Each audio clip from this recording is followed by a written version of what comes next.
Hello, I'm Frank Davis of Mississippi State University.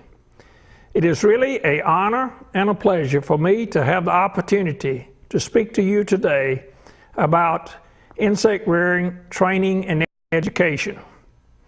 Before I start my presentations, I want to thank two of my old friends, Dr. Des Conglin and Norm Lepler, for all of their support, for putting this great symposium together, and for giving me the opportunity to speak to you from all the way from Mississippi to South Africa. Thank you to both of you. My first talk is on insect rearing science opportunities at Mississippi State University. Just prior to the beginning of the 21st century, entomologists, both state and federal, in Mississippi and elsewhere, recognized the lack of formal education and training for those involved in insect rearing and began to discuss ways to rectify the deficiency.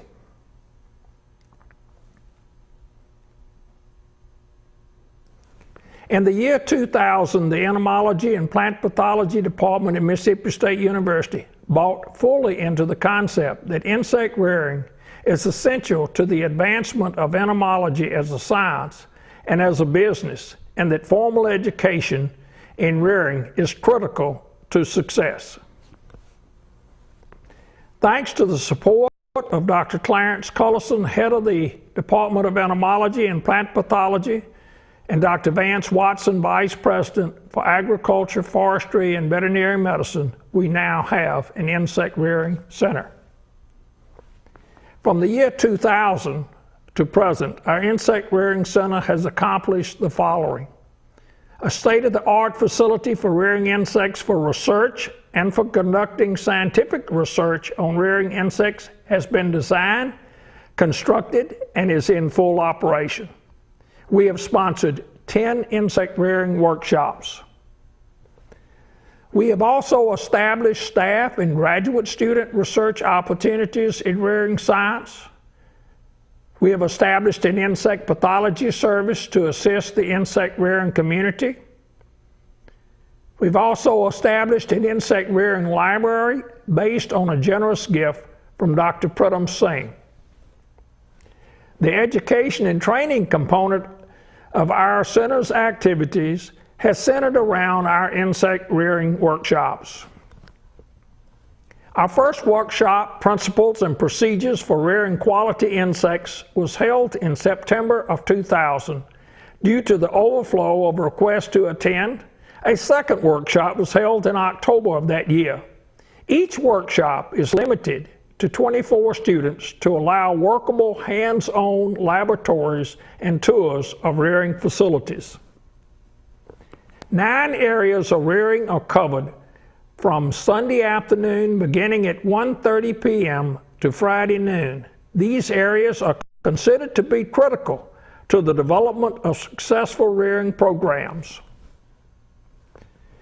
Here are the 9 areas: health and safety, nutrition and diet, microbial management, facility management, production system, quality control, facility design, environmental biology, and population genetics. Notice that we have it in the form of a puzzle. We consider this putting all the pieces of the puzzle together for having a successful rearing program. Each piece is very important to the overall outcome of your rearing program. For instance, we have production system in the middle. This is the system that actually produces the insects. All of the pieces of the puzzle around it, they all work together. And let's say microbial management. You have a Microsporidia disease organism in your colony. You've got to take that piece out, fix the problem, put it back in before your production system can continue to produce and pump out high-quality insects. A selected team of outstanding insect rearing experts teach the course. We have a core group from Mississippi State University. Dr. Mike Caprio, our insect geneticist, covers colony genetics. I cover production systems. Amanda Lawrence does our insect pathology laboratory. It's very important to us. Dr. John Reinecke does health and safety, and Dr. John Snyder, environmental biology. From other universities, Dr. Luella Castrillo from Cornell University does our insect pathology program.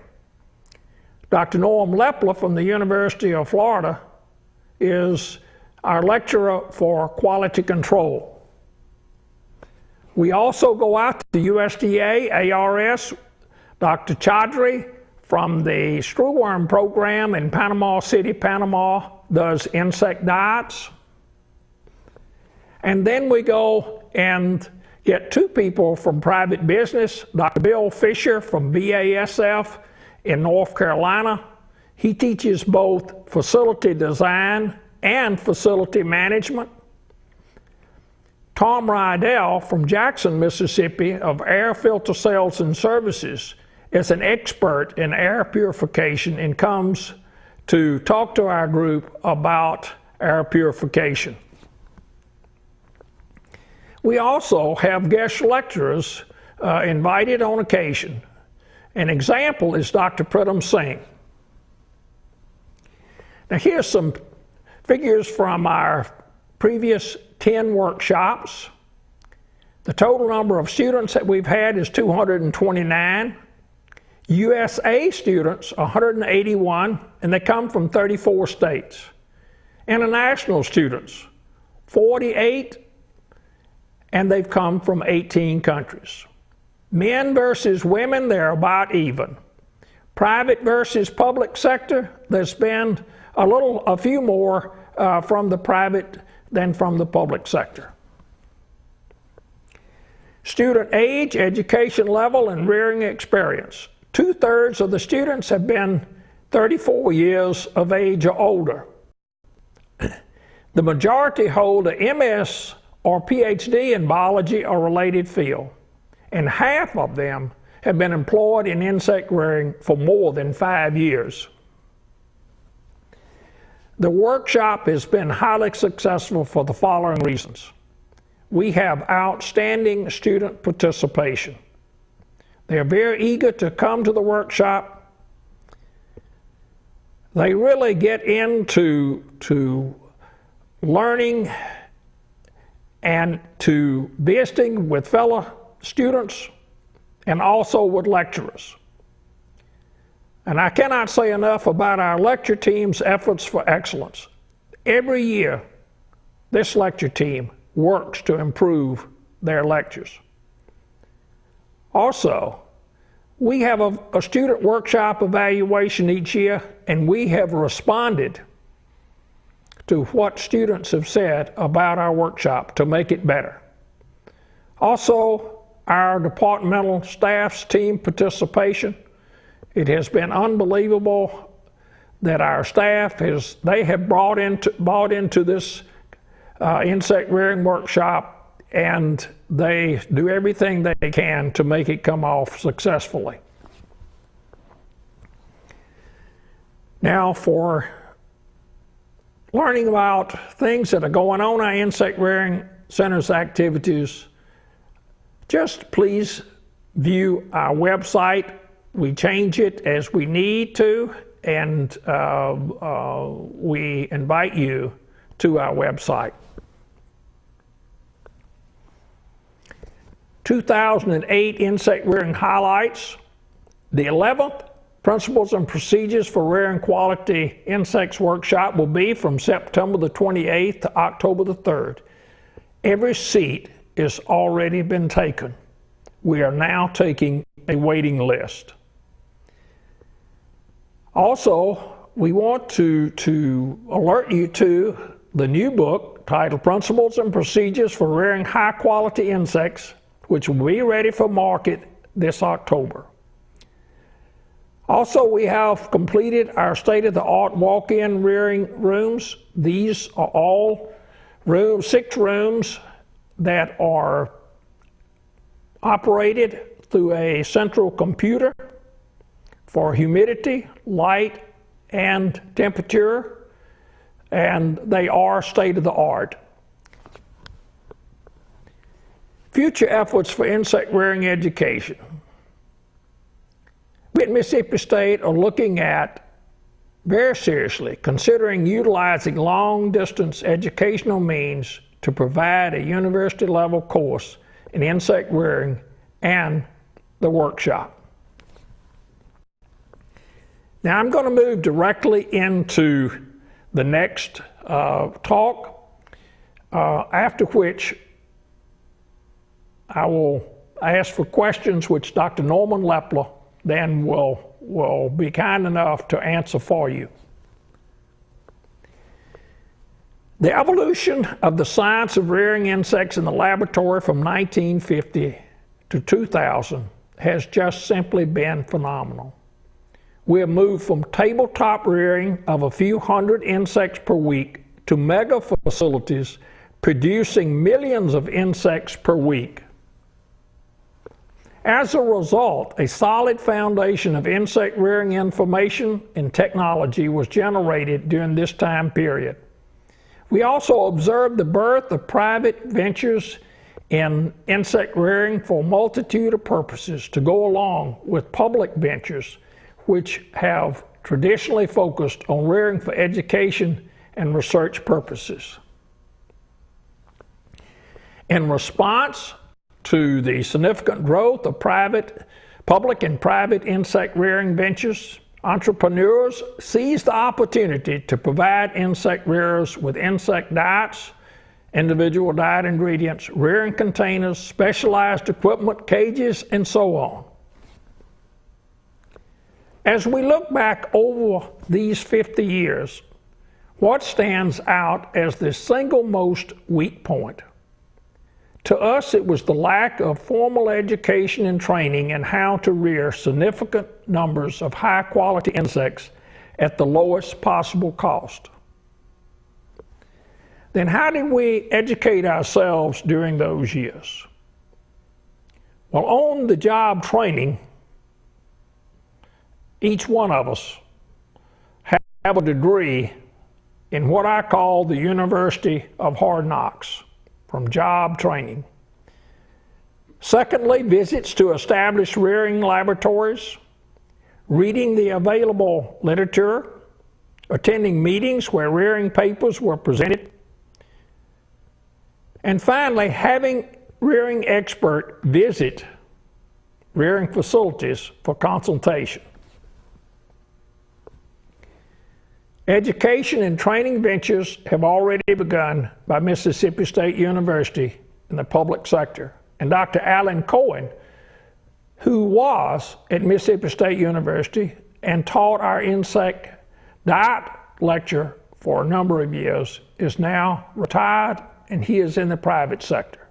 As mentioned previously, we have established insect rearing workshops on a yearly basis. Also, I want to bring your attention to the availability of some new insect rearing books. Insect Diets, Science and Technology by Dr. Alan Cohen is now available. Also, from our friends from FAO and IAEA scientists in Vienna, Austria, they have a new book out called Sterile Insect Technique, and there are chapters involving insect rearing in this book. And then again, Principles and Procedures for Rearing High-Quality Insects by the Mississippi State University Department of Entomology and Plant Pathology is scheduled to be ready for market this fall.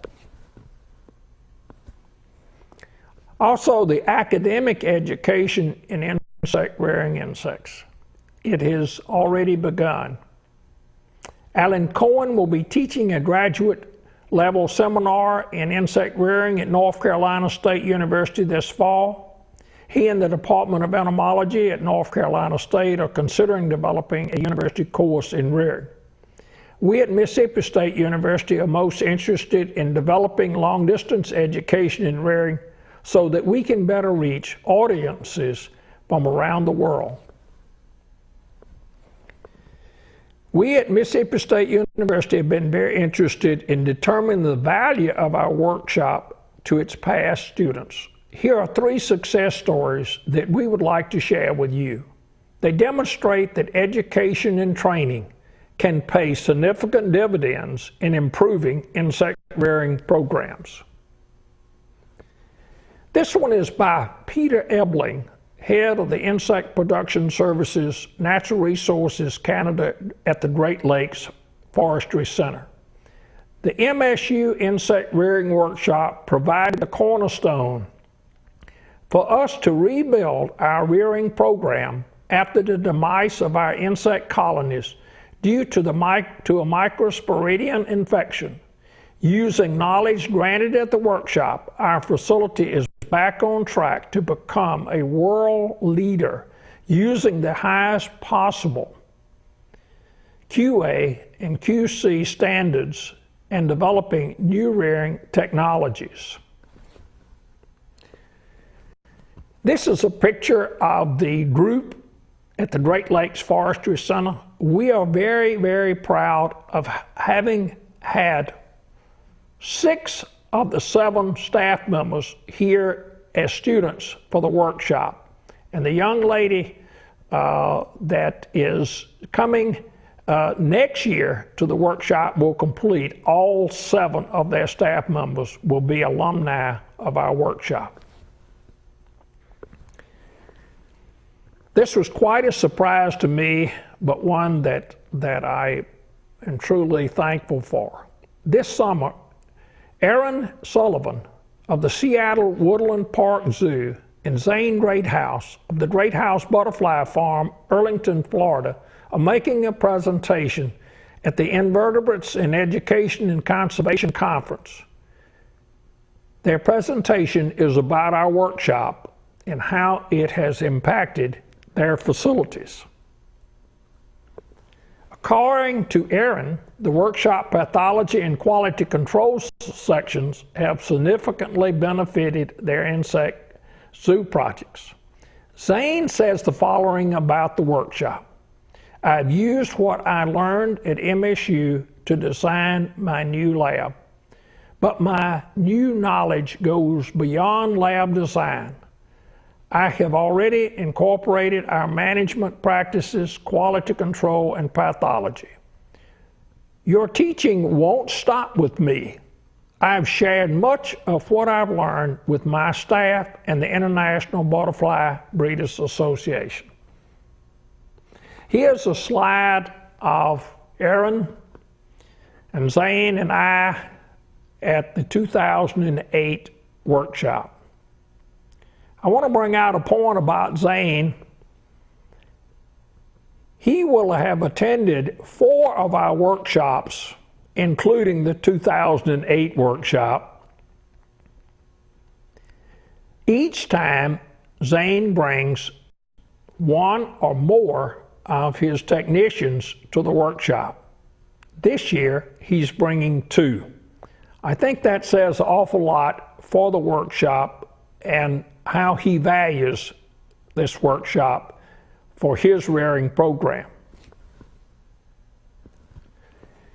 During the last 8 years, we have concluded the following. Insect rearers from all over the world are interested in obtaining formal education in rearing. Administrators are willing to finance employees to travel long distances to obtain high-quality education in rearing. The education provided by our workshop is being implemented, and positive results and program improvements have been reported. For the next few minutes, I'm going to talk about the 21st century and what can happen to insect rearing. And notice I am looking at my crystal ball with those fine lady beetles in the ball. Also, Dr. Norm Lepler, he couldn't be here to get into the image, but he joins me on this. We see private ventures in insect rearing most likely exceeding public rearing ventures. There will be new ventures in rearing, such as producing insects for human and livestock food. Education and training will play a key role in moving insect rearing to a higher plateau of excellence. Broad and specific educational opportunities will need to be available.